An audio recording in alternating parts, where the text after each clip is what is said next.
Hey everybody, welcome to the Ginger Chronicles. It's your boy Derek, aka Big Country, and it's just me again this week. I do have a special guest coming on. He's the creator of the Listener comic series. Mr. Dustin Brunell will be on. Also, ladies and gentlemen, I want everybody to stay tuned till the end of this episode because I'm gonna have an exciting announcement for the next 2 weeks, what we're going to do right here on the show. And without further ado, let me go ahead and bring up Mr. Dustin Brunell from the Listener. How you doing today, sir? Oh man, we're great. Good to be here. Thanks for having me.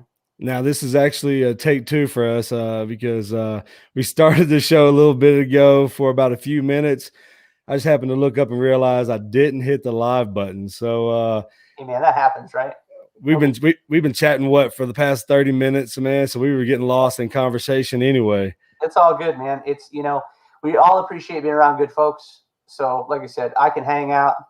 I'm happy to be here. I'm happy to talk with you guys. And I appreciate you guys having me. So I'm here for as long as you want me. We can do 2, 3, 4 takes if you want. We'll get it. We'll get it right eventually.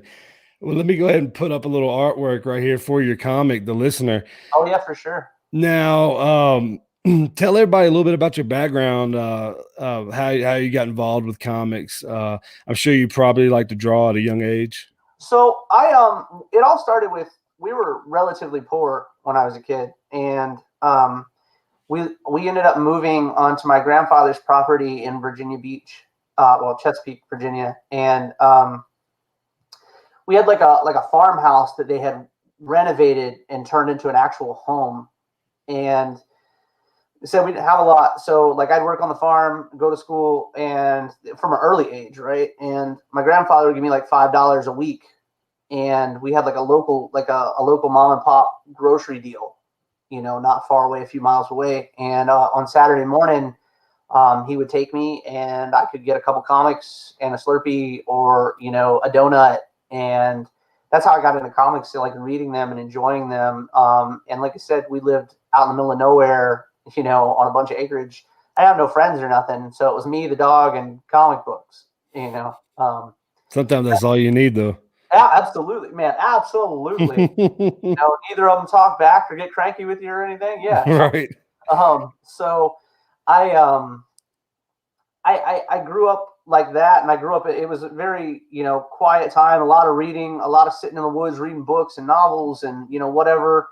And after that, it was like same thing through high school. We got up to high school, and it was like reading, surfing, hanging out, and just enjoying solitude almost. I had a lot of friends at that point in time, but it was like none of them surfed, none of them read books like I did. So I got into this, like, I kind of stuck out like a sore thumb with this group of dudes I started playing D&D with. And it was just like, they were such nice cats, and I ended up getting in a little bit of trouble and going to a military academy. And when I was there, it was like reading, but started to draw a lot. Okay. And so I ended up getting accepted into the Dave School, which is digital and video engineering in Universal Studios, Florida. I had to send in a piece of artwork every week for like 8 months to get in. I was the youngest guy to ever get in. And after that, I got out, couldn't find a job with an engineering degree to save my life, which blew my mind. So started surfing again, going all over the world, surfing and hanging out and enjoying people's company and whatnot. I got with my wife. I was probably 20 years old when I got with my wife. I'm 35 now. I've been together 15 years. Congratulations. I appreciate it, man. I'm blessed. Thank you. So I started doing security designs in Jacksonville, and we had some shenanigans go down, and my wife was like, I don't want you to do that no more. It's dangerous. And I took everything I had and I opened a comic shop. Like every dime I went had, for it. man, everything. She was like, I'm blessed. Like I said, my wife was working already too. She had a great job, still has a great job. And I was like, okay, you think it's a good idea. I think it's a great idea. Let's do it. Open a comic shop. We opened the Rogues Gallery. It was a lot of fun. And when we closed it, it was like, what's the next step? What are we doing next? And I had storage units and inventory and all kinds of craziness. And my mom and dad were getting a little older. And I love them to pieces, but they're getting older. It's a fact. So They Right. were like, hey, would you guys move up to Tennessee with the grandkids and whatnot? So my buddy Kyle Willis and I moved all that stuff up to Tennessee. And right before we did that, we decided to open Cowabunga Comics, which is a digital store. Kyle sells a lot of his artwork out of it. We published the listener through it. Now he's opening a brick and mortar in Jacksonville, well, in Florida, not in Jacksonville, but I'm excited for him. You know, he signed the lease like today, so that's super Nice. high. But yeah, so it's comics have been around forever with me. You know, it's never been a writing thing though. And What are some of your favorite like comics growing up? gosh, man, growing up, I'm sure that could be a long list, man. that's a real one, right? That's the real question, because I feel like it's funny because every show you're on, you get asked that question, people are ready for it, right? It's like loaded. You're like ready for that particular question. Like I said, I didn't have a lot of choice. It was go to the the mom and pop shop. I get whatever was there. Like Right. there'd be an issue of Captain America, and I was like, oh cool, there's dinosaurs on that one. I'd come back. That issue, there wouldn't be anywhere near an issue of the same number for that Captain America book, right? So then you'd pick up a Spider-Man, or you'd pick up this, or you'd pick up that. But I think that Ninja Turtles, Transformers, and Spider-Man stuck out to me. But there was one that really stuck out that's going to be really weird and strange, but kind of off the wall in an indie sort of way, was Street Sharks, man. I really dug Street Sharks as a kid. I think that was a huge cult favorite. Absolutely. The action figures, all of it. So I really dug it. The anthropomorphic characters and stuff, I dug that. But when it came to people, I still to this day and age is Peter Parker, because not so much the newer stuff, but when we were kids, Peter Parker was amazing to me because, he had the normal dude's life, right? Like he was hitting the Goodwills, he was hitting the pawn shops to get the stuff he needed. He was taking care of his aunt, those were all cool things to me, and then when he lost his child, it was also real, versus these flashy guys in capes and stuff like that. And I felt like it resonated with me as a person on that side of the spectrum, at that point in time in my life. And even as I got older, you'd be able to find Spider-Man all over the place because the McFarlane run was printed like nobody's business. Right. So you could pick that up anywhere at any time period. And as I got older, it was just like, it kept with me, and when we opened our shop, it was like, make sure we're putting in every issue of Spider-Man. People are like, well, nobody's buying it. I don't care. Yeah. Cause Peter Parker I think he went from being the picked on kid in school, which I think all of us can somewhat, feel that, and all out of nowhere, gets bit by a radioactive spider, gets these powers. All of a sudden now he's got that cool alter ego that gets the girl, kicks ass, but he's still, we were the HWS family. We were talking about Peter Parker the other night, talking about the movies, who was our favorite Spider-Man. Everybody was like, well, Tobey Maguire, but a couple people, when you mentioned who's your favorite Peter Parker, they would say Tom Holland. And because you would look at Tom Holland young enough and more believable to be the weak Peter Parker, I guess. For sure. Whereas Tobey Maguire definitely fit Spider-Man better than he did as Peter Parker. For sure. I can get down with that. Absolutely. Yep. And then you got Andrew Garfield, who pretty much like he can't be Peter. He's way too cool to be Peter Parker, and that's what and all that. Yeah, man, too much. Mm-hmm. I think my only issue with any of the Spider-Man movies at all period was we just kept resetting Peter Parker. You know what I mean? Why are we resetting Peter every time we turn around? We go through this time period, like, speaking, I'll get on a harangue about Spider-Man. So it has to be a thing with Spider-Man, because Spider-Man was, like I said, a normal dude. So, but then again, we're only in high school for so long. You know what I mean? All these movies that we keep rehashing with Spider-Man. It's He's been in high schools for like 20 years now. Bro, we haven't. Peter Parker was out of high school before I was born. Can we stop doing Peter Parker in high school? That I'm 35 years old. Peter Parker had been in high school since like 1976, 1977. Can we Can we not go back that far? But yeah, no, great. That's where my comic book history started. That's where my favorite comic books were. He's my favorite character. I think my favorite issue cover of all time would have to be, just because it's on this line of thinking, is actually the oh man, I'm trying to think of the number. House of Mystery, and it was it House of Mystery that was Swamp Thing? Yeah, it was House of Mystery, right? Yeah, I think so.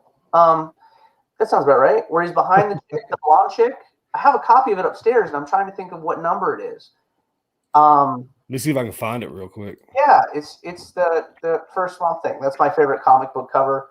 I think it's such a neat concept, of the boogeyman type of concept with the guy standing behind the chick, and she's just like, oh my gosh, and Swamp Thing's behind her. Definitely my favorite cover of all time. Super fun book, but yeah, man. I think there are a lot of really cool books that resonate with people, and I think that's what's important about comic books. You find books that resonate with you as an individual. Like I said, Peter resonated with me. Peter was more normal, I think, to speak than most characters are that we get. Right, because he resonated so well with you. I mean, for you sure. And I relate to think him. he weren't even on the map back then. Is this the one? No. Oh crap! It's Swamp Thing, and it was. I don't know why I can't think of it. It's the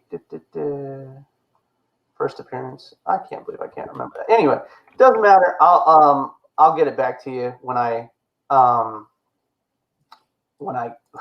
get my hand. I'll probably find it later somewhere. Yeah. So, how did you come about the idea for the listener? So the listener came out. Oh, it's House of Secrets 92. There you go. Oh, okay. That's the name or the issue number. I could not think of an issue number to save my life. So the listener came out. My uncle died. My great uncle died, and I wrote a eulogy for him. And when I wrote the eulogy, I put it out in the ether, right? I put it on Facebook just to get it out there. And a bunch of people reached out to me, and they were like, "Dustin, you got to do something, with it." And I was like, all right, well, I mean, it's a eulogy, what do you do with a eulogy? And my wife was like, you got to start writing something. And I've been in this business for a long time and selling books and being around books. And it just started dawning on me that I had to do something. And what I mean by that is Les used to tell us stories about horror and the things that he dealt with as a Native American soldier as a Green Beret in Vietnam. Now, to be clear, I had to clear this up the other day. I've said it on a bunch of shows in the past. The listener is based in World War II, not in Vietnam. Right.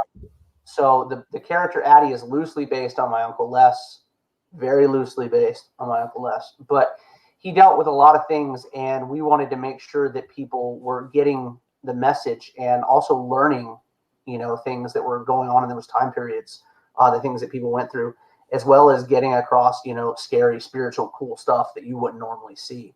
That particular cover is the first piece that Addie was ever on. Was the first piece Addison, short for Addison, was ever on. And when we came up with the listener, we had about 160 applicants that wanted to work on the book. And yeah, I couldn't even believe it. I put up a short, synopsis of what we were going to do, like an elevator pitch, right? Right. Literally had like 150 people, 160 people hit me up. That's awesome, man. Oh, it was incredible. It was overwhelming though. You know what I mean? Because I'd never put out comics before. So I was like, oh my God, what am I going to do? There are so many people that are interested. Are they interested just because it's making money? Are they interested in the story? Are they invested? So Kyle and I were talking, and I was talking to my wife, Heather, about the fact that, we need somebody that's invested, who's going to actually be invested in the work. So because it's a bi-monthly book, and I knew that's what I wanted to do. I wanted, if I could do monthly, it would be monthly, I promise. But we got into this point where I had all these applicants, and we're going through them, and I was like, I check it out. Everybody's shooting me all these portfolios. Here's my, check this out. Look at this. Look at that. And I was like, look, I sent everybody this message. I was like, hey, if you're interested, shoot me your, idea of our character, what he would look like. Right. And we probably got 50. People kept messaging, asking, and everything else, but it's clear they weren't answering or paying attention to my responses. You know what I'm saying? So we probably got about 50 of them, and that was Eric Viola's. And I talked to him. That was the first piece I'd ever gotten done for the listener.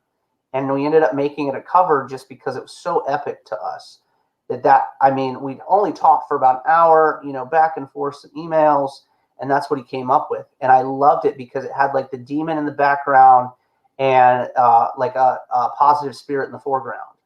And it was such a fun thing to see, our character that we created come to life, right? By that time, he and I started working. So we started working, I think it was in June of last year together.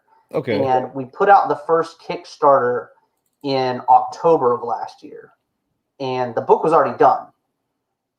Just to preface that is Gabby's cover for book one.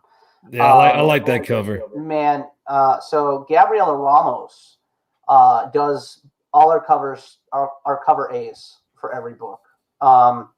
She actually tattoos me. That's how I got to know her as a person. She's been tattooing me for like 10 years. And a great family friend, a wonderful human being. But so Eric was like, we were doing stuff, and I was like, okay, so let's do the book, and all of a sudden it was like, smash this book together, and it was awesome. It was a great time, right? And then it was like, okay, is it going to fly? Are people going to dig it? And well, we hit our goal for the first book. I think it was 3 weeks that we hit our goal at. Right about 3 weeks. And I was so shocked. It's $2,400. And most people don't do books that high. Now, their goal is that high for their first Kickstarter. How long did you for that goal? How long did you allow yourself? Or how long did you, I guess, allow yourself, or like plan to hit that goal? Like, I know I'm sure you didn't expect to do it in 3 weeks, but how 30 was what 30, 30 days? 30 days is what I gave myself for $2,400. And it was mind numbing. I was terrified the whole time. Like, oh my God, because I'd already spent like $5,000. You know what I mean? $2,400, bro. And my goals never amount to what I've put into a project. They never do, because art alone, between covers and interiors, everything else. Because mind you, I work with my artists to design everything we do, but I don't do any of the art. What I mean? So all of it's paid for. So like I mentioned, like book two, we're in the Kickstarter right now. We're at about 2 weeks left of the Kickstarter. We met goal days ago, and we're excited about that, and we're moving towards stretch goals and whatnot. But we're done with it. Book two is done. Just so everybody knows, or anybody has a question, the only thing left coming out for book two right now, guys, is Gabby's working on a couple more paintings for Guy's journal, and Eric is working on his cover. Other than that, book two is done. So I love book one, and those of you who haven't seen it yet, we've got the link in this thread. Feel free to check out book one of The Listener, because I'm already into it. I like it. Can't wait to look at book two. For sure. I really, really, have enjoyed it. And you got the link to the website. Hit the website up, snag it. Hit the Kickstarter, because if you haven't got the book one, you can also add that in book two. Any physical backers will get their PDF copy of book one and two if you pick up a physical copy of the first book. Nice. So book two is done, like I mentioned. So book one is done. Book two is done. We're already working on book three. Currently, I've got upwards of 30 scripts written. So we're really excited about that, written and edited. So the listeners got years of content to come. Like I said, book two right now is what we're working on with the Kickstarter, When Winds Weep. When Winds Weep is everything to do with our titles has to do with our issue that we're on currently. I don't do them book 1, book 2. Each book has its own title, and it has something to do with the book itself. Like covers, all the covers have to do with something going on in the particular issues. And we've had a lot of fun with it, right? Our artists are super talented. Our cover artists are crazy talented, and then we get into cool stuff like add-ons right now for the Kickstarter. So our most popular add-on right now is soap. We have a soap that smells like whiskey, gunpowder, and campfire smoke right now on our Kickstarter. It's a $10 add-on. That's a lot of fun, and it's great. Like I love it. I wash with it all the time. It gets my wife's attention, so I'm like, I'm washing all over. I mean, come over here, let me speak to you. All right. But whiskey smell too. Man, it smells so good. Like when you open it, it's just like it's like that. It's not as bad as the creepy uncle that used to drink way too much whiskey. It's just enough to smell good and remind you of good times and whatnot. So I had that uncle not only would drink a bunch of whiskey at Christmas time, but also had a bottle for us in our presents ready to go. There you go, man. And it reminds you. It's just it's a real good, clean smell. I dig it a lot. And we've got some 11x17 posters, lithographs done by David Acampo on the Kickstarter right now. Then Marissa Pope and Gwen, their cover, we just unleashed unlocked their nighttime variant, their midnight variant, which is beautiful, beautiful piece. And we're going to have that. We've only got 20 of those. I think there's only 15 left. And they're $30 add-ons for those bad boys. Beautiful. Let me see if I can actually show you guys one of those. Hold on real quick. I believe I have that file right here. All right. So let's see if I can snag it for you guys. There we go. There's some pages. Here we go. There's the midnight variant. I hope it brings up the background, but it's beautiful. Give it a second. It wants to. Oh, there we go. There you go. That's a really good drawing, man. I like that. Yeah, that's their midnight variant, their nighttime variant, which was a lot of fun. And then we've got like David Acampo's cover. There we go. That's for book 2, When Winds Weep. We're having a lot of fun with our covers, guys. Like absolutely just smashing our covers. That's Adam Field's cover for When Winds Weep. Yeah, I mean, whoever you have as far as doing the artwork for you, man, they're doing an amazing job. Like that's one of the things that drew me in when I was reading the comic 2 days ago was some of the artwork was just amazing. I mean, the story itself as well, because I'm a huge World War II fan. Grew up listening to my grandfather tell me stories about World War II. Yeah. But the artwork as well. I mean, the home run with the artwork as well is amazing. Very much. We've been very thankful. Like I said, our team is second. I like that. And like I love our team so much. They're all good people. They all have a good time. I mean, we're very thankful. Everybody's put out really, really beautiful pieces.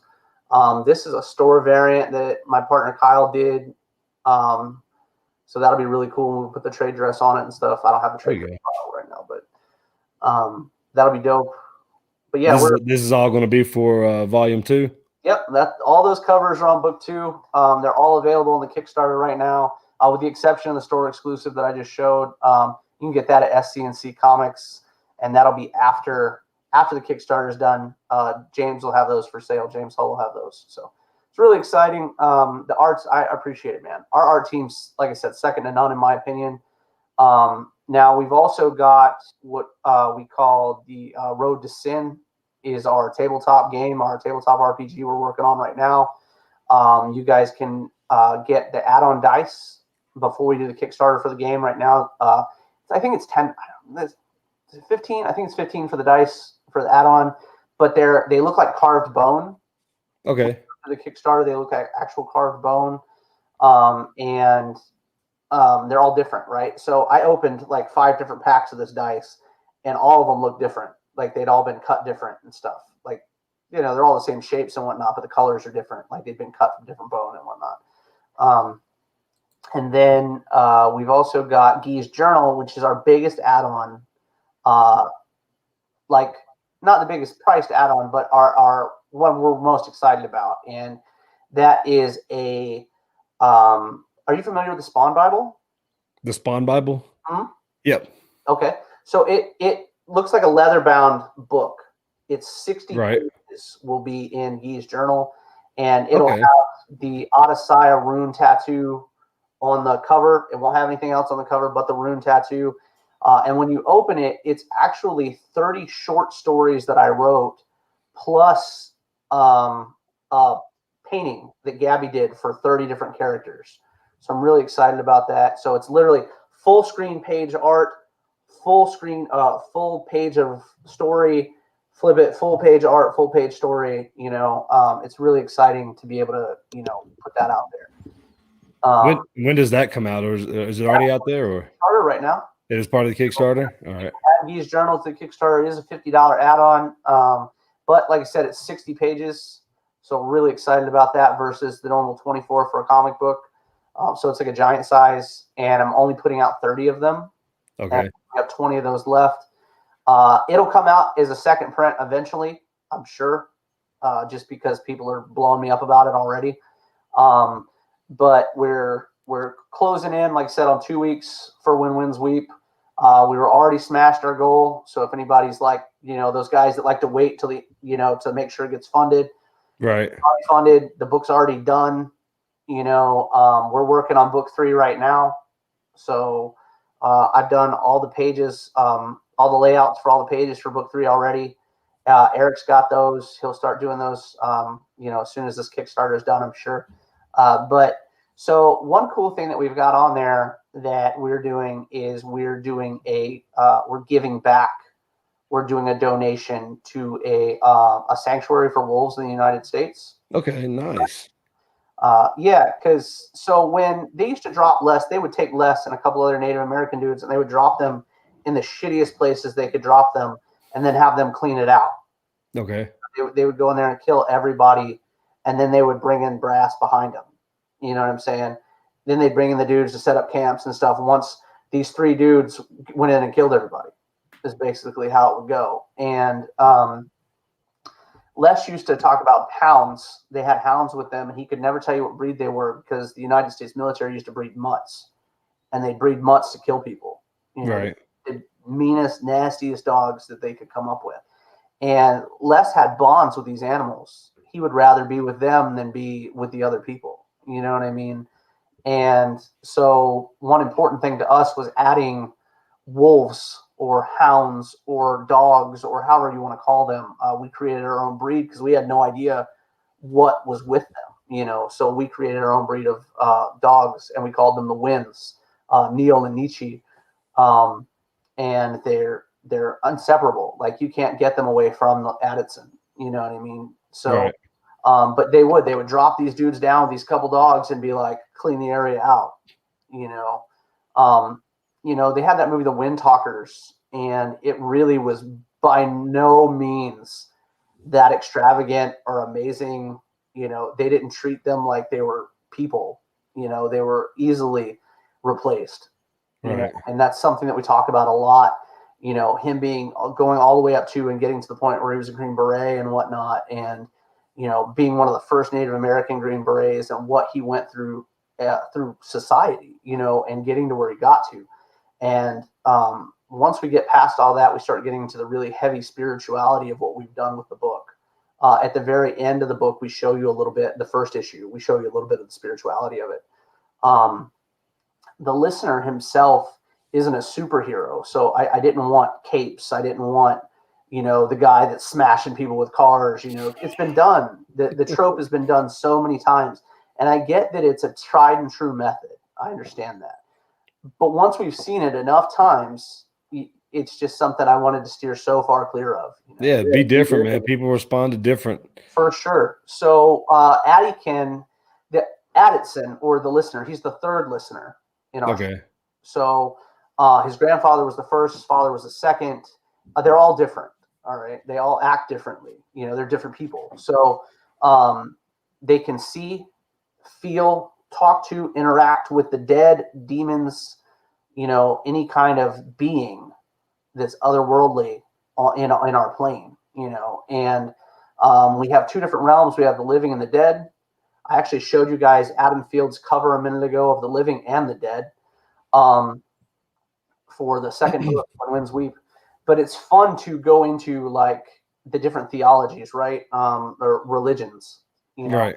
And with the listener, I didn't want to pitch a religion at anyone, because you get that enough. I'm not knocking on your door. You know what I mean? But the cool thing about religions that, a lot of people don't talk to you about is the really scary stories that are involved in religions. And with the listener, we tap into all of those because a Native American stories are by far the most interesting, in my opinion, and scary as well. So we go into a little bit of that at the beginning with the listener finding out he is the listener. We don't find that out until the second issue, that he is the listener. You can only have one at a time. We use that in marketing as well with because his dad is the first one, or his dad is the one in the first issue. Yeah, absolutely. Yeah. He's the listener in the first issue for sure. So one cool thing that we're doing with the listener is we're doing, and I love the idea when they did it in Spider-Man, they did 0.5 issues. They do like 11, then 11.5 years ago. It was a really cool little concept, I thought, because they expanded on story, right? Just jumping into the next book. Sort of like a sequel in comics, if you will. Absolutely. So we did that with the listener for a few books. Like you'll find out how Addie does become the listener in the second book, because you'll get a full drawn out story of his dad, how his dad dies, so Addie becomes the listener. It's a bloodline trait. So, and there can only be one, like I mentioned. So when one dies, the other will, move forward as the listener. Now, book 2, like I said, follows Addie, him becoming the listener, what his betrayal at the end of the first book. And that was a very key moment. I didn't elaborate on a lot. I wanted you to go with it, as a reader, right, to go with what was happening. Now, the second book literally picks up right where the first left off. And so is it, does the listener get passed down only from father to son? So or is that something for a future book? We did something really interesting, and everybody beat me up about it later on as we were getting, like I said, we're like 30 scripts in, you know what I mean? Right. I'm 3.5 years ahead of where we are right now. Okay. So we joke about the burden of knowledge a lot around here. It's something that we're like, my wife would be like, dear, you got to remember you have the burden of knowledge. And, Eric said it. There's this underlying thing where if you have to be almost handed down an ability, right? So to become the listener, you had to be of that bloodline. All right. So when it's not like he gifts it to you, it's when he dies, you get it whether you want it or not. Right.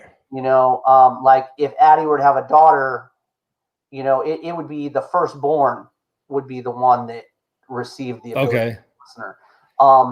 And these guys, they don't age. That's one thing that we wanted to do with the listener. We wanted time to be shown as we were going through it. And not every listener makes it to that whole, that whole old and great, still looking good type of thing, because of the fact that things don't go their way. But Addie, I'll say this, and it's fun to talk about it. Addie is not always going to be the listener. Okay. He will not always be the main character of the series. And I like that. I think that's fun because from the second book forward, even before that, the promos for the second book moving forward, I leaked that not everybody would make it, and it's very important for people to understand that the listener is very visceral. You know what I'm saying? Like, I want to teach you things and I want to educate you and I want you to see amazing stuff, but we're so desensitized, right? That like there are scenes in the listener, the first book, where I wanted to blow your mind, where you would flip a page and it'd be like 2 splash pages of just something so brutal. But it wasn't the art on the page that I wanted to blow your mind with. It was the act itself that I wanted to blow your mind. How humans really would treat each other in these situations. So we get into that. We get into the fact that there's, we're there now in the book, so I'm gonna bring like hold on. Hey, yo, let's not pop that one out there. Let's not do that one. Okay. So splash pages are real cool, right? They're real important to me. Like I use them as that oh shit moment in my work. You know what I'm saying? So if you're reading the listener, like it's like when you flip that page, I just want you to go, oh my God. You know what I mean? Like, holy crap. Yeah, that's what I was doing. Like some of those images, man. I was sitting there, I was like, oh my God, that my immediate response was, that's freaking awesome. Right. It's really cool. Like, and it's fun that we can give you those pieces. None of my splash pages have any text on them.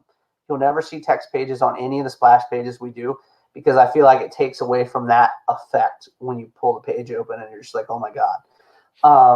But that's the tip of the iceberg, right? I give you this very brutal first book.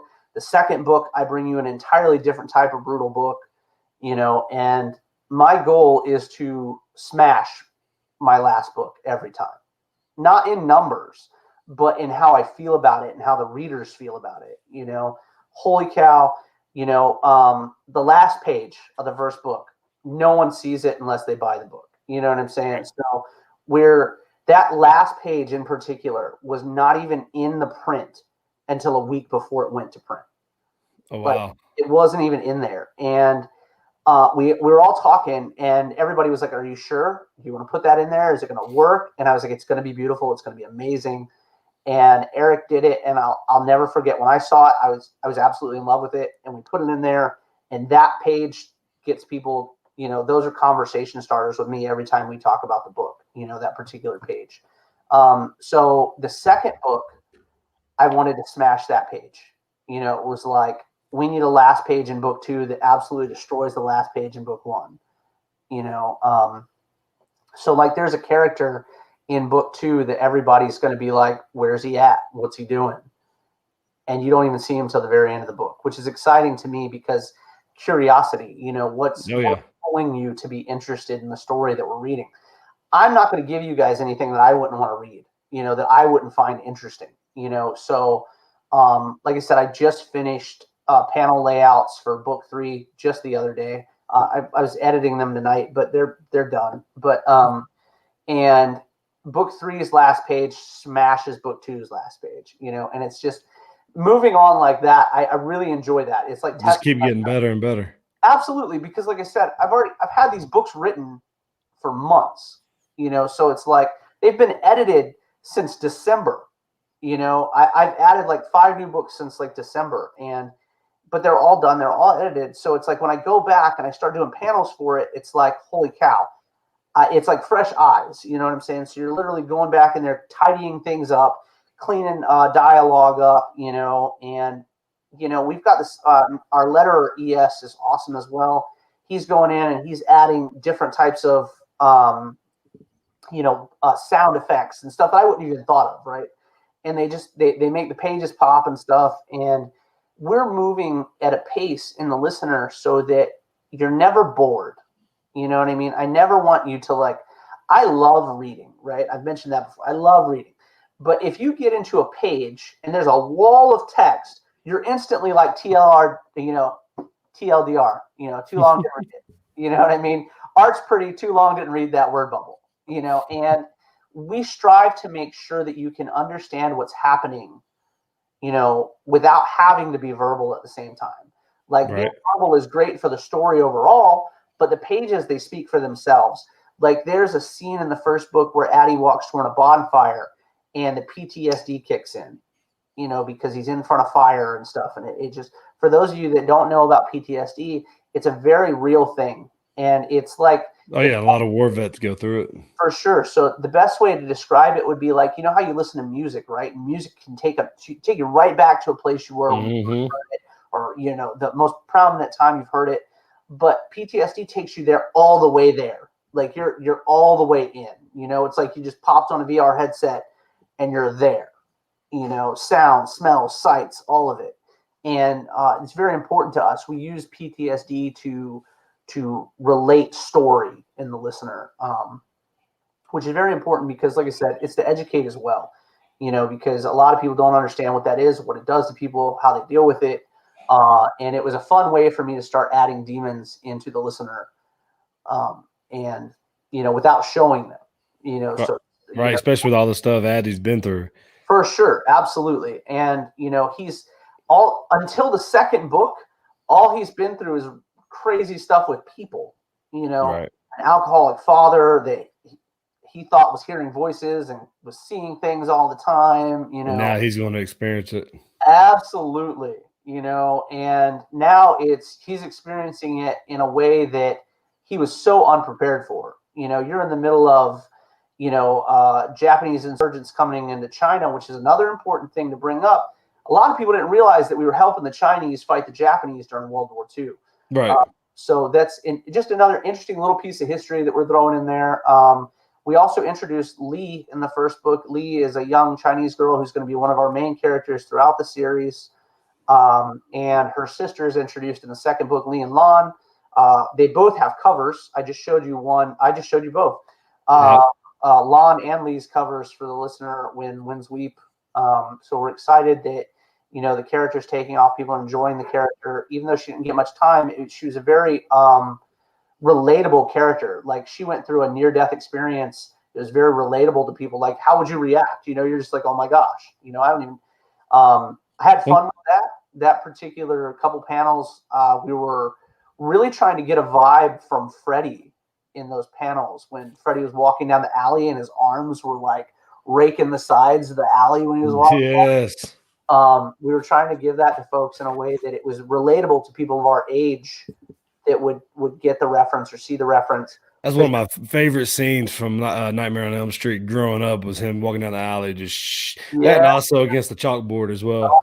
Yeah, scary stuff, man. So I think that's one thing I definitely like about where you're going, the way you're mentioning the future books for the story, especially when you talk about Addie not being the main character or solely the main character. You got Lee coming in, who's going to be part of the main character, and how you talked about that the listener could, like, it could be anybody. It's not just going to be Addie all the way. I think leaving the viewer in that kind of suspense of like, okay, where's this going to go from here, and trying to guess, trying to predict where it's going to go is very intriguing to a lot of people. I think that's going to be one of the best key points of it. For sure, I appreciate that. Well, we bring in we showed you a cover, Adam Field's cover earlier, that had all four of the noble spirits on it, and you'll get to see that the noble spirits are like Addie's guardians. Okay. So, but as we go through the story and give you more information about what creates a noble spirit, how a noble spirit comes into being, it was like lightning struck in Addie's life to make it so he survived the situation that he was in at the end of book one. So you literally get four noble spirits, like much faster than his parent or his father or his grandfather received them, which was really interesting to me, because showing the noble spirits was something that we hadn't decided we were going to do or not. Like, on the covers, it was very different, because Nastas, Guy, and the Winds all become noble spirits. So it was like, do we give away that much with a cover? Do we give away this? Do we give away that? And it was like, I realized as we're putting it together that it wasn't about the shock value, right? It wasn't, because people die in war, it happens. Yeah. And we wanted it to be relevant and understood, that we're building these characters. You learn more about these characters in their death than you do in their lives, which is really interesting to me. Whereas the Addie himself is struggling to figure out what he is, where he fits in this universe. And later you find out his neutrality, and he doesn't even understand his neutrality. Why is he a neutral being? Where does he stand? We jumped ahead and showed people a lot of really cool stuff with this Kickstarter, especially with Guy's journal coming out. Like I said, we're putting out a book with 30 individual characters. You guys haven't even seen but 6 of the 30 that we're putting out in this book, with backstories to them and stuff. So, the 4 horsemen are involved. The 7 deadly sins are involved. We start bringing in Kukulane, Thor, the Morgan. There are all kinds of deities involved in the listener. It's not exclusive to Native American deities, Okay. which is a lot of fun because while we're in China and you're the listener, you're going to run into a lot of different things that you wouldn't have run into in America, you know? So I mentioned being the two realms, the living and the dead, where the easiest example I give to most people is if you were standing in New Jersey and you walked across the veil into the realm of the dead, as the listener can, he learns later, as you walk across the realm and you're into the realm of the dead, now you're standing right in front of Valhalla, right outside of New Jersey. So we talked a lot about that as well. It's interesting because if you were to walk across the Bifrost, you would literally get to Italy and the gates of heaven by walking across the Bifrost. Oh, So wow. you can see these places. They're real places in our book. Like, so if like Hades, or hell or hellhole, Right. you know what I mean? You'd be able to see those places. They're actual places. They're not different realms in our world. Like it's not there, but I'll give it an example. It's just through the veil. Absolutely. So like if you were to be standing on the other side and you saw hell, hell would actually be Nevada. Like you could actually see hell like in its entire That's appropriate. Nevada, right? Well, I tried to do things that were important, and to make them go with what we were talking about and what we were doing. Well, funny enough, that's where I'm getting married later this year is Nevada. So I'm gonna tell my fiance, hey, we're getting married in hell. That's what's up. Let her know, man. Let her know. Well, like I bring into a lot of things, and the listener being the most prominent character in this world, we've also got another series that we're working on now that is set in current time from the perspective of a 10-year-old boy in the Okay. world, but a 10-year-old boy and his monster under the bed. Hmm. So we're really excited to just as dark, just as gritty as the listener, but from a 10-year-old boy's mindset. You know what I mean? What are we seeing? What's going on? It sounds like it also probably be too graphic for a 10-year-old boy to read. So one thing about the listener that I bring up and is important because I let my 10-year-old daughter read the first book. She's Okay. going to read the second book. There's no language in the first book. Right. There is in a later book because we use it to educate as well. Like I mentioned things earlier that Native Americans dealt with and stuff, and I make no claims because I haven't. I don't believe I've earned that. So I don't. I'm blessed. I've never been through hardships like that. So I don't claim anybody. If anybody asks, I don't. If you want to go check the genealogy chart and whatnot, we can go down the fact I'm 18%, and if it makes you happy, whatever. You know what I mean? But there are numerous things that we try to bring into people's focus. Now I use fuck one time in 30 issues of the listener, and I use it because there's a scene when we were kids. They used to portray Native American characters in cartoons and stuff, and they'd be like, "How, Right. how, chief?" That shit pisses me off so bad, right? So, and people don't realize when you call people chief or you're like, "That's my spirit animal" or some shit. It's disrespectful as hell. Oh yeah. They have no idea what they're talking about. They're not trying to be. They're not trying to be rude. It's just funny to them. It's just whatever. You know what I mean? I had a buddy of mine say something along the lines of, pizza was his spirit animal. I almost punched him in the face, but it was like, just because it was dumb, you know what I mean? Just dumb. No, that's when you just slap them with a slice of Right. pizza. Well, then you're like, if I said something about Jesus sitting on my shoulder, it would hurt somebody's feelings. You know what I mean? So anyway, we use Exactly. it well.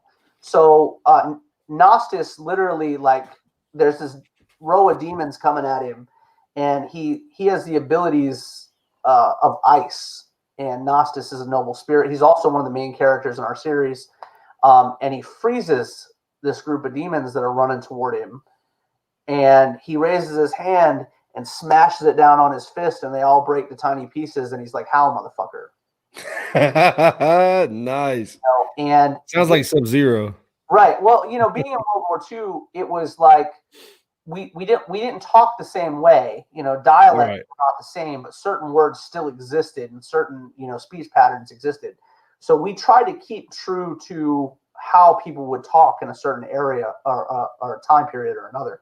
I think older movies, like John Wayne movies, For sure. kind of set that fake standard of what a Native American was. It was that Hollywood version, Oh, for sure. So the same people who believe that John Wayne was some badass cowboy probably also believe that's how Native Americans talk, how and all that. I mean, you know what? I'm not mad. And I don't think people are mad. Always Hollywood's fault. We're not even angry. It's just educate folks. You know what I'm saying? Tell people. So you hit the nail on the head earlier as well, though, talking about how we use other characters. So in our game, Road to Sin, that we're working on right now, which we play every Friday night live on my show. After Comic Camaraderie, we jump right in. Where can they find that show every Friday night? It's on Comic Camaraderie. We normally post a link to it. It runs on my Facebook page as well. Then you can check the listeners page as well. We put that up there. But we run a tabletop game of the listener. And one cool thing about it is our main storyteller for the current campaign that we're running now is Lee at 60 years old. Oh, wow.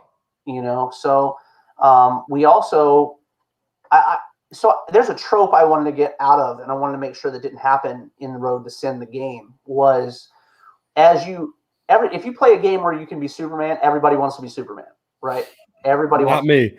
I'm Batman or the Flash. So if you had a game where it was just him, he was the only superhero, and that's, everybody would want to be the main dude, right? Hell no, put me as Lex Luthor. There you go. Well, I got the bald head to go with it. So. Absolutely, I got you. So we wanted to make it so that there was never an argument back or forth between people who was going to be the listener, who wasn't. Right. So in D&D and most games like that, in storyteller games, you have a storyteller, you have a dungeon master, or whatever, what have you. So the listener is our dungeon master for our game. So you can play as multiple different classes, and everybody's favorite right now is the Phaelod. And those of you with Irish descent, Celtic descent, will know a Phaelod is the Irish werewolf. That is the original werewolf. That's where the whole thing started, So we bring Phaelods into it. Nice. Addie, as you guys go through, you'll learn has a relationship with Cuchulainn, and Cuchulainn fosters a village of Phaelod. And we get into that, and we get into Greek gods, Roman gods. We start getting into all kinds of cool stuff. Like I said, I mentioned earlier, we get into the Four Horsemen. Death will have his own mini series. We're really excited about that because Death in our series, in the listener, Lucifer's not a bad guy. He's a neutral character. That wants things to stay the same way they are. The eternal back and forth. Because he gets the souls he's supposed to. Souls are going to Valhalla that are supposed to. Souls are going to heaven where they're supposed to. Well, one big deal with the listener. Road to Sin will lead to the Sin War, and the Sin War happens because there's a being that is stopping souls from going where they're supposed to go, and it causes this huge deal. I mean, as you can imagine, heaven's pissed off, Valhalla's pissed off, Hades and Lucifer both are pissed off. Why is this happening? Well, they all think that Addie has something to do with it.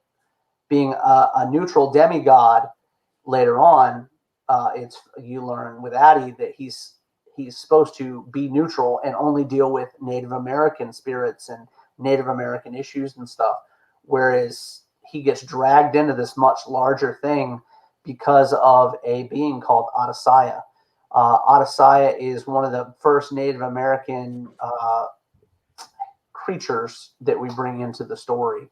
I changed him a lot and I do it with all our characters to make them more modern and scarier, than you would have originally gotten. Because, some of these characters have been done a million times over, but I had to make them different. I had to make them original and stand out versus how you've seen them previously. Like our version of Death, We're having a lot of fun with Death. He's a great character, and it's this literal cowboy. Speaking of John Wayne, literal cowboy with like the duster on, and the gallon hat, but he's got this mask, and everything he's wearing is jet black. He's got gloves on, Nice. hat on, and what you can see through is like albino, like glowing flesh, where you can see his skin underneath all the black. And his eyes, this mask is like more like a bandana that goes all the way up to like underneath his eyes. And there's like white energy where his eyes would be at. And he is determined to kill Addie or in the living realm and imprison him when he's on the other side, because of the fact that he believes he's breaking his neutrality. Even though Addie is trying to stop the war that's happening between all these different realms and places, it's literally like he's not doing what he's supposed to. So he's the cog that's broken in the machine. Because you said Death will eventually have his own miniseries. Absolutely. Yeah, I'm looking forward to that. That's going to We're be having awesome. a lot of fun with him as a character. In Guy's journal, like I said, you can add that as an add-on. You get his backstory. You get an amazing painted piece by Gabby in that, and you get his backstory.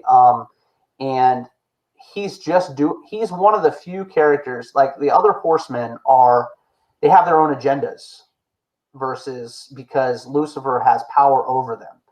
Death is in an agreement with Lucifer and agrees with everything going on and enjoys being the horseman of death, whereas War can't remember his name. And if you're a fan of theology and stuff like that, you know that back in the day, names had power over people.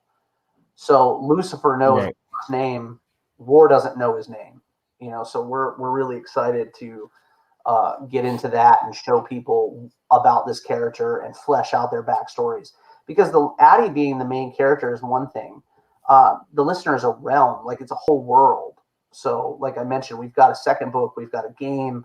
I'm like 30 issues into the first book or first series. I'm writing an actual novel on the book right now. Do you have any plans to go back and like tell more about how his grandfather became the listener and started it all? Hell yeah. Book 3 actually starts. It's called Beginnings. Okay. And that's the first time I've mentioned that live. So book 3 is titled Beginnings. Got a first right here. There, man, right there. Exclusives. So those are important, man. So when you get to book 3, we're literally the Kickstarter ends for When Winds Weep on the 17th of March. 2 weeks after that, we'll literally start the Kickstarter for Beginnings. Beginnings will it won't be complete before the Kickstarter starts like these were, but it'll be done well before the end of the Kickstarter. Because I like to ship out as soon as my money's in the bank. I send the print to Antonio, and Antonio prints it out. Him and Anastasia, I get my stuff, so they go out. You know what I mean? Yeah, because you said you had 30 scripts. Yeah, man. Already written. So do you already have like planned as far as any like set deadlines or goals of how far in between each one you want to release? Bi-monthly. Okay. So I literally. That's real quick too. Yeah, the time it takes me to get the money from the Kickstarter, the next book's out. Oh wow.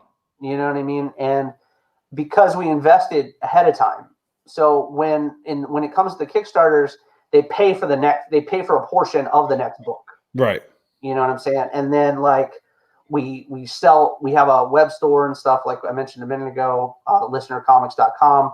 We sell issues after that. We sell to stores, we do store rates and stuff like that. So the books are continuously coming out, which is absolutely insane. So when the Beginnings, the actual book starts with the original listener before he's the listener. And we're really excited to start pushing the backstory out and introduce. Is it listenercomic.com or comics.com? It's the listenercomics.com.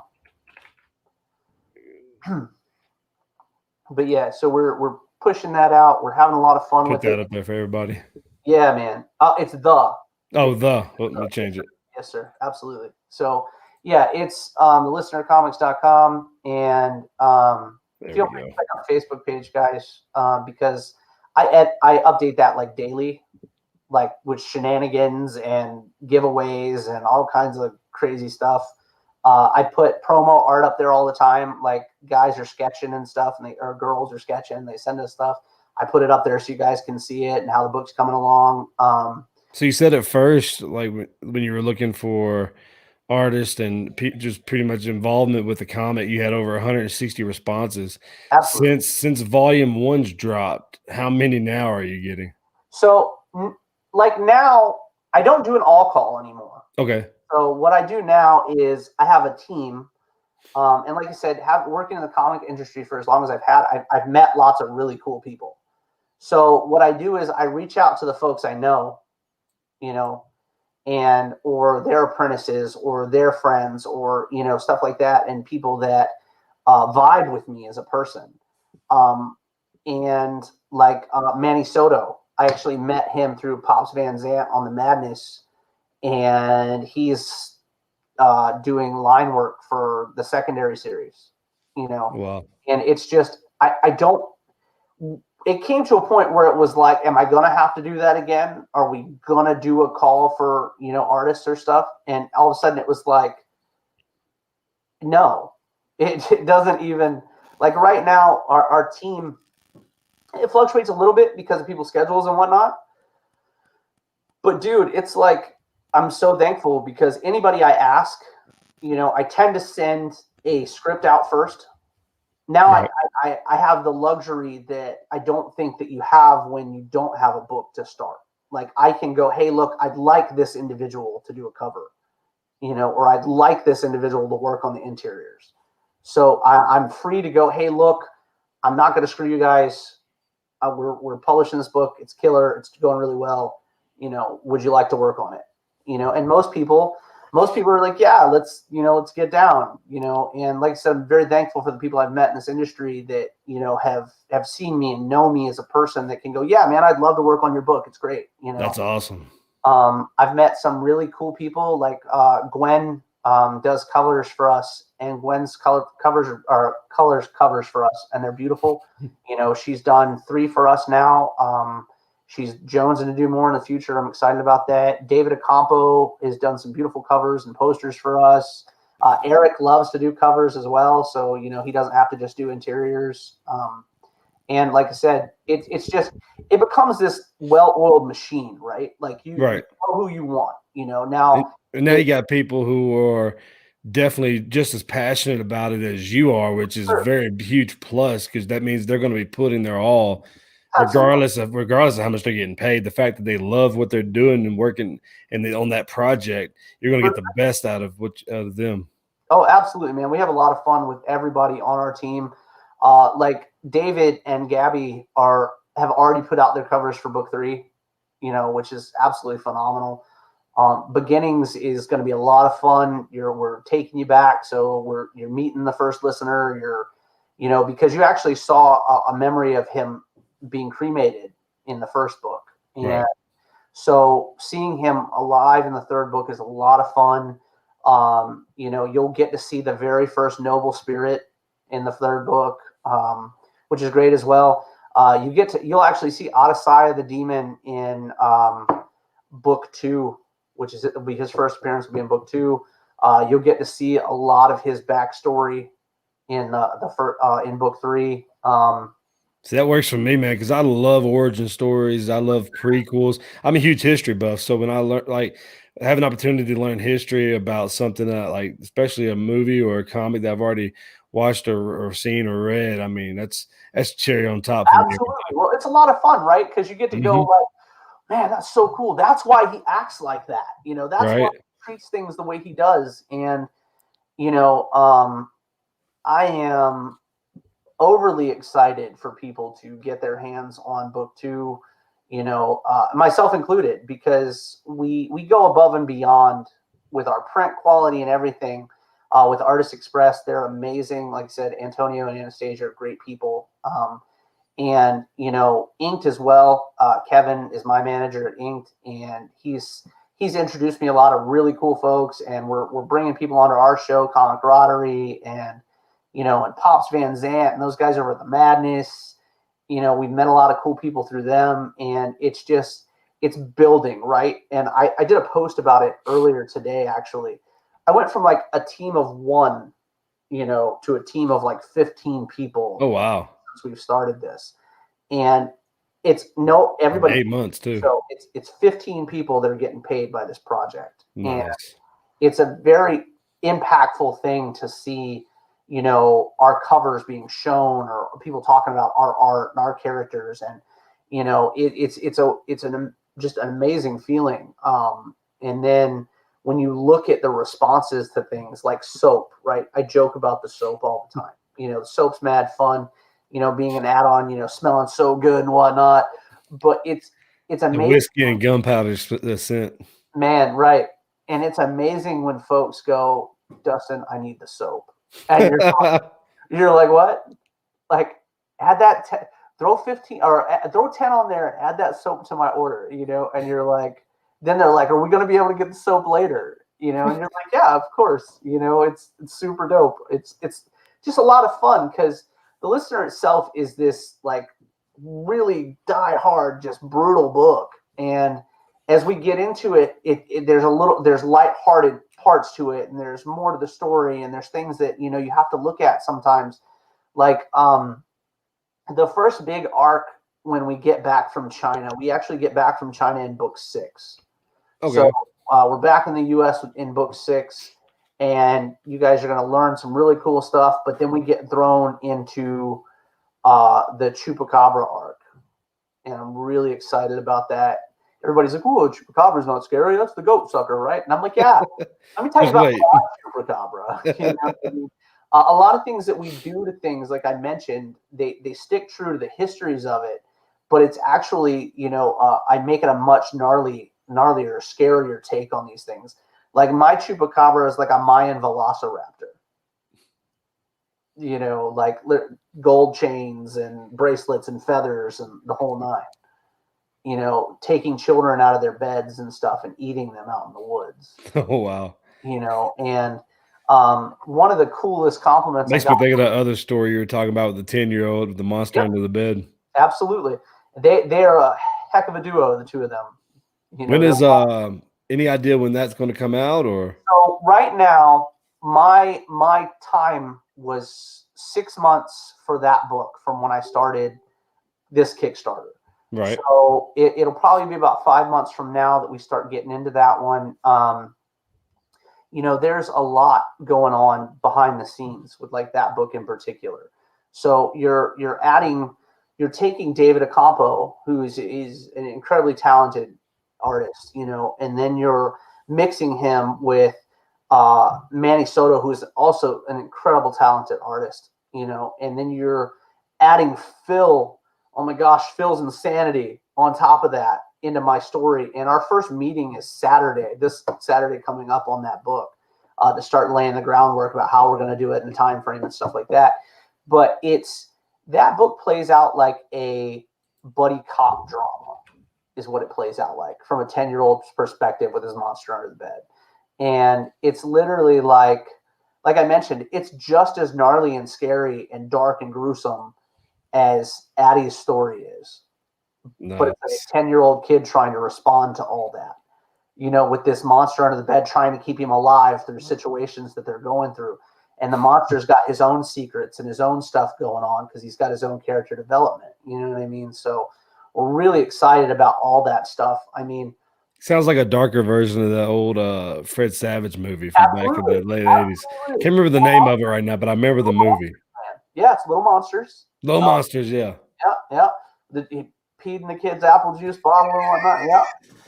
Yeah. There's a lot of takeaway from stuff like that. Like the listener, my wife, I loved what she said about it. The listener starts getting to be like supernatural mixed with the Frighteners is what it's like. A darker. The first couple seasons of Supernatural, we'll put it that way. Right. I feel like once they hit like 5, they stuck the same story through like 13. You know what I mean? Man, they went so far. Oh my God, they went so far, especially talking about God and his sister. Right. And I was like, way away from what it was originally, you know. And we liked what it was originally. We liked the, they're hunting the monsters and stuff like that. And that's what Addy does essentially to keep neutrality, in the United States. Right. And then it becomes a more global thing as other things unfold.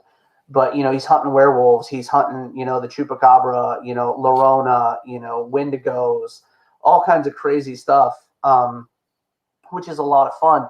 I think one of the biggest arcs we've got coming up is where he actually goes to Alaska. Okay.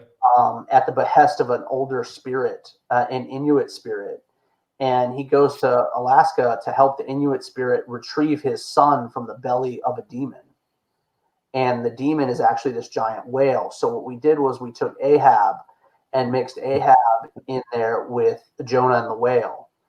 Like I said, so we try to bring every theology into things. So nice Moby Dick reference. Absolutely. So now we're trying to find this massive demon that's killing fishermen and has ate this kid. And, that's an arc in itself, Nice.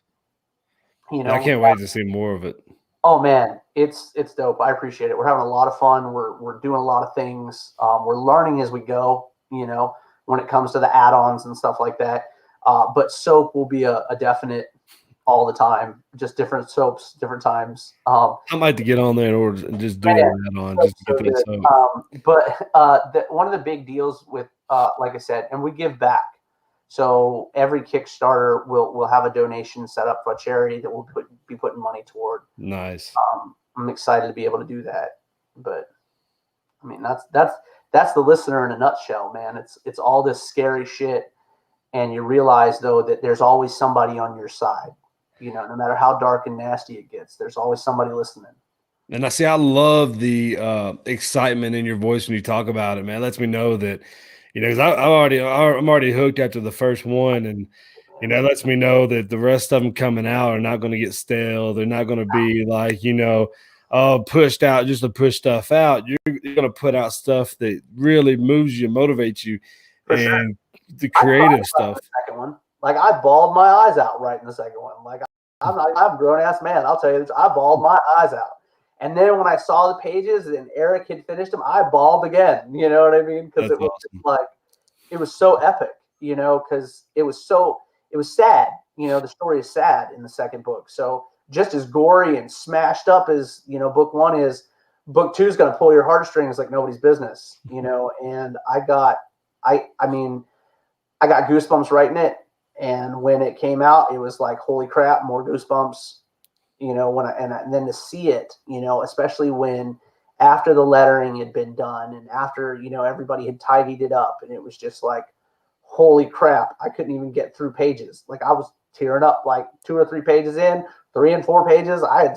Every time I thought I was going to catch a break, you know what I mean? But when you get to the end of it, you have this understanding of these characters, and that I didn't want to rush it with the first book. Like I didn't want to rush the characters to you. Like I wanted you to get a feel for them. And then in the second book, you're getting more of a feel for them, where they're at, where they're coming from. Build them up. And one of the biggest things was we start getting into the spirituality a little bit more in the second one. If you get on the Kickstarter, there's a couple pages that are actually done from book 2 on the Kickstarter. You can check those out. We use things that are important to people that, like sayings and stuff. Like there's I spent probably 4 hours designing this panel, the set of panels for book 2. And it had to do with the fact that, they say the eyes are the mirror of the soul, right. The soul. And we did this amazing page on that saying alone. And it was just so much fun.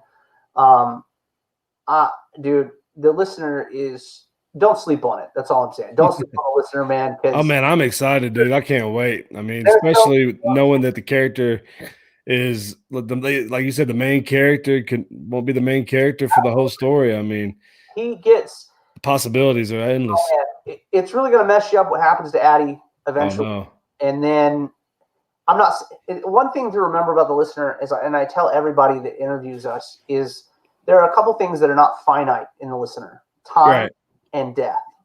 You know what I'm saying? So if a character dies, that doesn't mean you'll never see them again. You know what I mean? And that's a lot of fun for us. It opens a lot of worlds, like other things I can do to bring back things at shock value and not cheap shock though. I never want to do that, cheaply. I don't want you to ever be like, oh, well, that's a gimmick that was done before. You know what I mean? But you want to throw stuff in there that the viewers aren't expecting. Absolutely. Keep everybody in suspense. You know what I mean? They're like book one. I think my favorite thing to do was watch people's reactions when they first flip a couple pages, and they're just like, "Oh my god," And it's so good. It's so good, and that feeds our entire team, right? Right. The art is beautiful. They love hearing it. Tell them all the time. If you guys see them on the listener pages, tell them. If you guys see them live, tell them you love their art. They love it. They feed off of it, and like we did a really cool motivates them to keep on going, man. Absolutely, man. Well, they're all beasts anyway. They're going to keep going. But we did a cool thing for a group of people not long ago. Well, at the beginning of the Kickstarter, where if you paid $75, you got a CGC copy of book 2A, and then you also got tickets to play with the team Road to Sin live every Friday until the Kickstarter ends.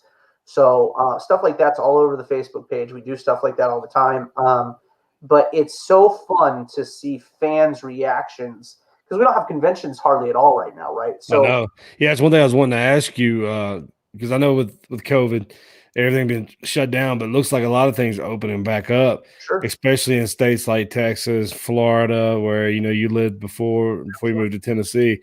Do you have any plans, or are you looking at I guess for any conventions when they do open up to go and tour some of them? So if you guys want to see some listener artwork like live right now, Adam Fields, follow him. He's one of my cover guys. He's on our team. Great person. He pops up shows all the time. He goes to shops right now and stuff. Does a lot of good stuff. That's Adam Fields. Great dude. And then myself, I'll be doing my first show in April. And it'll be the first show in a long time. And that'll be ICCC, 3 C's, ICCC. Yeah. So, and that's in Nashville. I'm really excited about that. I've been in talks with them to get a table. Apparently, they're excited to have me. So I'm stoked about that.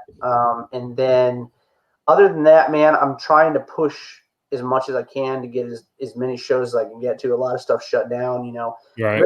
Tennessee, it makes it a little bit easier because drives are less far than they would be to some places. Exactly. I think there are a couple shows coming up near the end of the year in Kentucky. I'm going to make sure I hit. But yeah, as soon as stuff pops up, man, look forward to it because I'm going to be popping in as soon as I can pop in. The issue right now is just making sure that the shows are going to happen and not get canceled. Because that happened to a couple shows that we were booked for last year. And I think about everything got canceled last year. And needless to say, we didn't get our money back or anything. So we're a little bit more gun shy about what we go to hop into right now. Well, a lot of music festivals. I mean, even the fans going to a lot of these festivals got screwed out of their money last year. For sure, it's sad, man. It sucks. Yeah. Because they pay for the venues. The venues may not get their money back. But so we're doing the best we can to get everywhere we can. So like I said, I'm on Comic Camaraderie and I'm also on my own show. Both of those are on Friday night, generally speaking. You guys check that out Friday night as well. Yeah, we have fun, man. We have fun.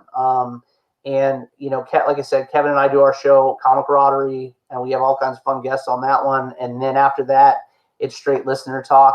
My buddy Andy normally comes on. He not that he edits, he normally reads my books before they pop out, drops his opinions in there and stuff. So I take his opinions to heart. Really good guys, big on TikTok. I think everybody's getting big on TikTok right now. About TikTok, I don't know anything about TikTok. My fiance, that's all she talks about is TikTok. Man, I don't know anything about it. I'm still trying to learn how to use Twitter. You know what I mean? Same here. I'm trying to figure it all out because everybody's like, you got to be a more social media presence. And I'm just like, I don't know anything about this, or this. I can use Facebook. You know what I mean? That's right. The only one I know how to use. I steered away from Twitter for the longest time. And I'm still I still hardly ever tweet anything. I got to do it. my buddy Oscar, he's a team member of ours.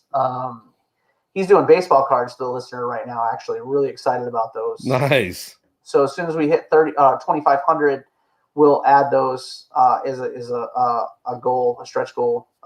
Baseball cards, super fun.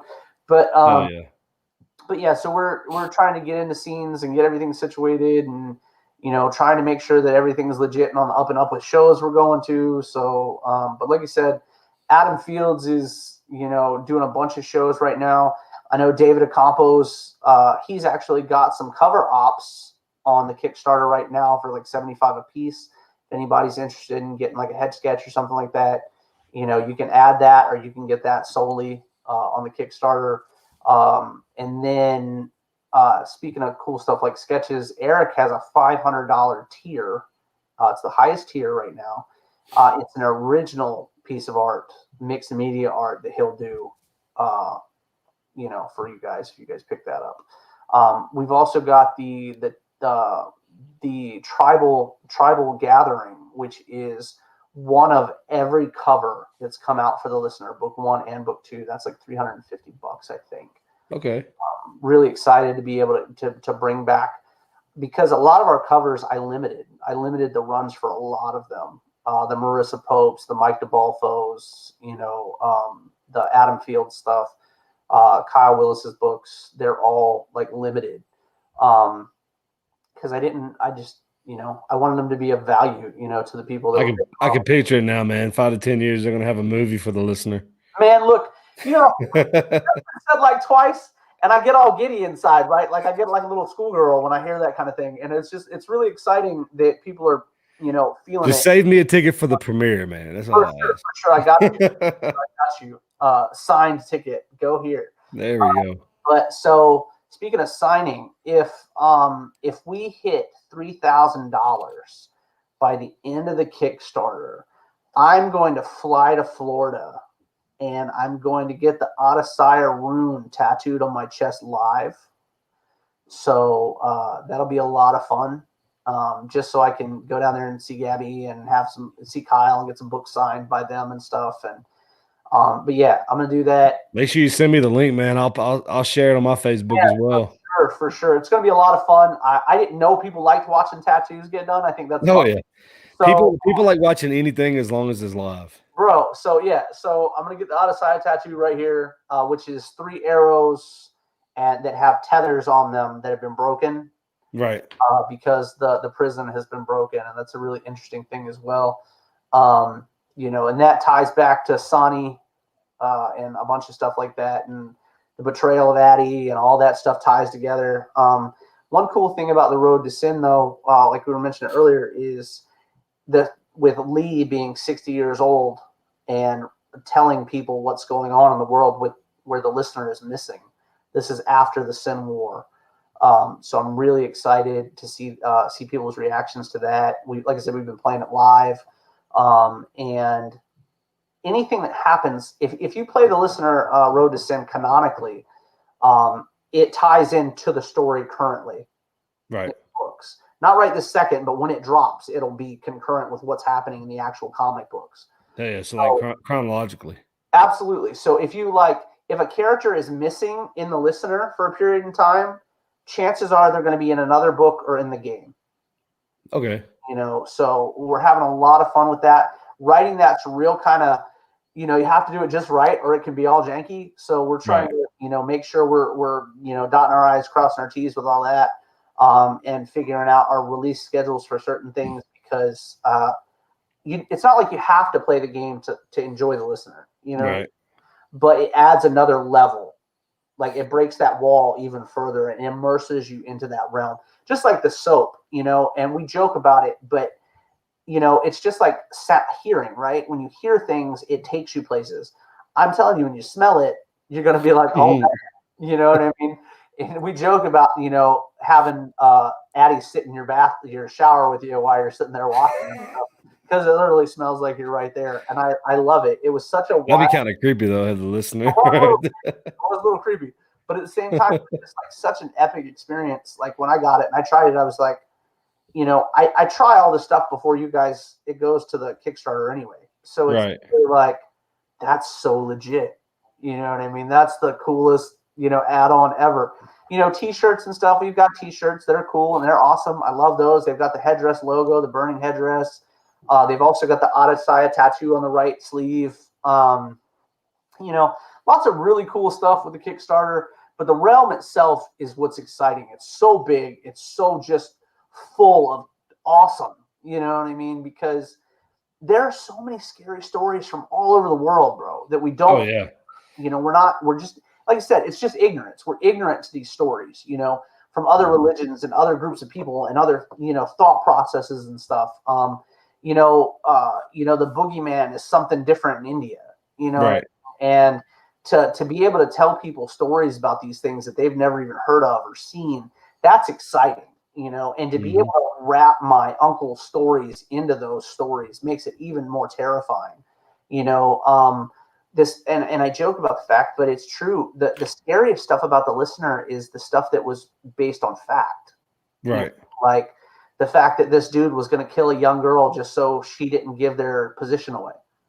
I mean, that happened. And Les was like, "You're not going to kill a kid, man. We don't do that." Right. I remember that part of the story. I thought that was that's a very admirable part of the story as well. Because I mean, you hear a lot in reality. I mean, a lot of times that girl would have been slaughtered. Absolutely, and nobody would have thought twice about it. Nope. And that goes back into PTSD.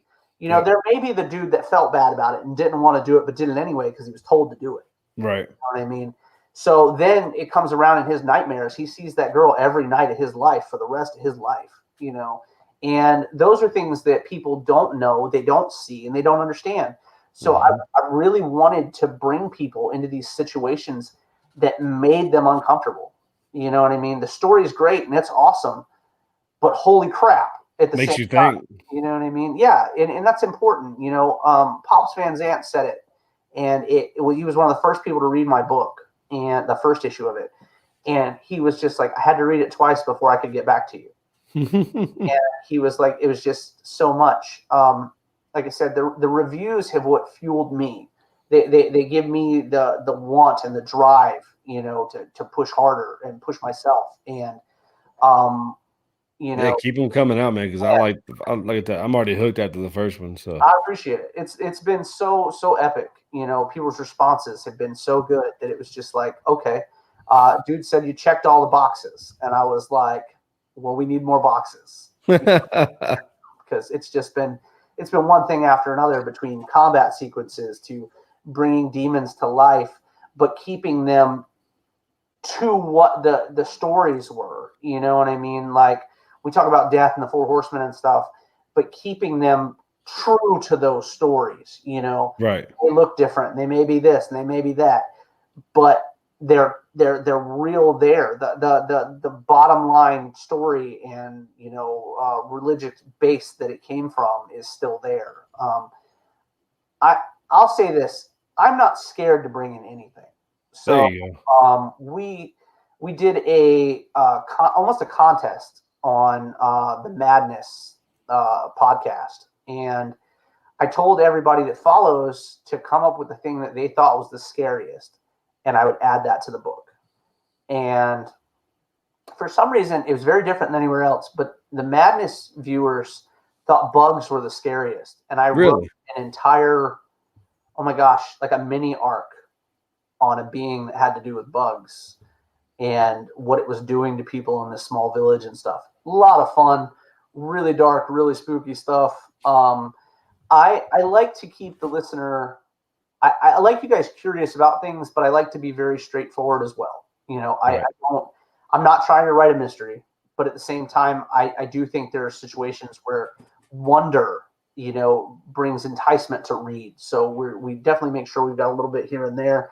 I mean, like I said, we're having a lot of fun, man. It's just point after point after point.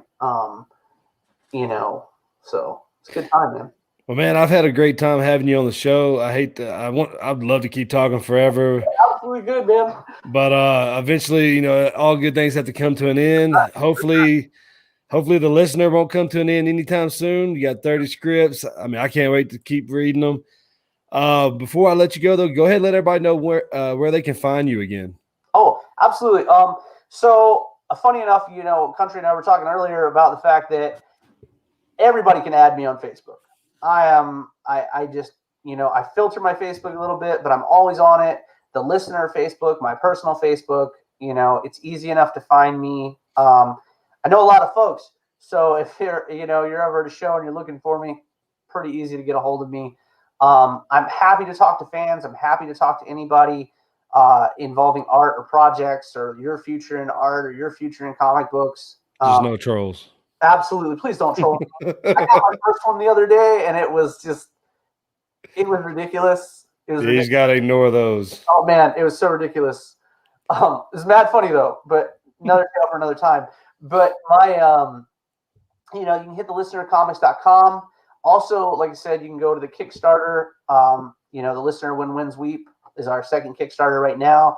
And Facebook, man, hit me up. I've got guys that monitor my Twitter and whatnot, but I suck at it. So, and like I said, I was telling Country as well, emailing me, man, is real hard to get a hold of me. So definitely, if it's business related, check out Inked, hit Kevin Giat up and he'll help you out if you need to get a hold of me in that kind of fashion. But if you just want to shoot the shit, talk a little bit about the listener, I'm me on Facebook. I always answer, but if your response is, "Hey, how's your family?" I'm probably not gonna say much back. You get a lot of. I'm gonna have to get you back on here after Volume 3 drops. For sure. Well, Volume 3, we're doing a trade paperback for 1 through 3, so really excited about that too. Nice. So, yeah, man, I'd love to be back. We'll have you on the show, man. We'll have to get you over on. Definitely. We'll sit and shoot the shit for a little bit. Nice. I'm definitely free a lot of Friday nights. I'll be down to join. Sounds good, man. Well, Dustin, man, I appreciate you coming on. Everybody check out the listener. I promise you will not be disappointed. And, man, have a good one. And, man, good luck with more success to it, man. It's awesome. Yeah, man. We'll see you shortly. Definitely, brother. Have a good one. Take it easy. Well, everybody, thank you for joining tonight and listening to Dustin Brunell, the creator of The Listener. I promise you, if you haven't had a chance yet to check out that comic, it's a very awesome comic. The illustrations are amazing. The storyline is amazing. I'm definitely looking forward to checking out Volume 2 and Volume 3. It's probably going to be my favorite one because I love a beginning, an origin story. So head on over, check that out on Facebook, hit up Dustin, let him know what you think of the comic. Now, earlier at the beginning of the show, I promised you that if you stuck around to the very end, I had some great news. Next week, I already have our guest for next week set up. And I'm from Nashville, Tennessee, for those of you who don't know. Living in Nashville, I used to work downtown. I used to see a lot of bands play. I'm sure if anybody's ever been to Nashville, you've seen a lot of people who are trying to come up with country music. That's probably why you went down there. If you ever went to Bailey's Bar and Grill, I think now they've changed their name, but it used to be called Bailey's Bar and Grill. There was a band that used to play there every Friday night, and they were an 80s to 90s rock cover band. They're called Ballistic. This band is amazing, and next week we're going to have the lead singer, Ray, is going to join us next week right here on the Ginger Chronicles, and we're going to talk to him about Ballistic. Check them out on Facebook, get a familiarization with them at Unofficial Ballistic. Unfortunately, due to copyright, I can't play any of the music because it's, like I said, they're a cover band, but I promise you will not be disappointed. So that's coming up next week. And then the week after that, luckily for us, is St. Patrick's Day. The 17th of March is one of my favorite days of the year. My gingerness. I love my Irish ancestry, and I love St. Patrick's Day. It gives me, like anybody over here really needs another reason to drink, but hey, I love it. So what we're going to do is on St. Patrick's Day, we're going to have most of the HWWS Web TV family on. We're just going to be kicking it. Hopefully people are drinking their green beer. I'm going to have a few beers. We're just going to be having fun, talking, chatting, telling stories, having some St. Patrick's Day fun. So those are the next 2 weeks already lined up right here on the Ginger Chronicles. So look forward to that and check in. Like I said, once again, go see The Listener, read that comic. It's an amazing start, Volume 1 that I've already seen. And until then, I'll see you guys next time right here on the Ginger Chronicles.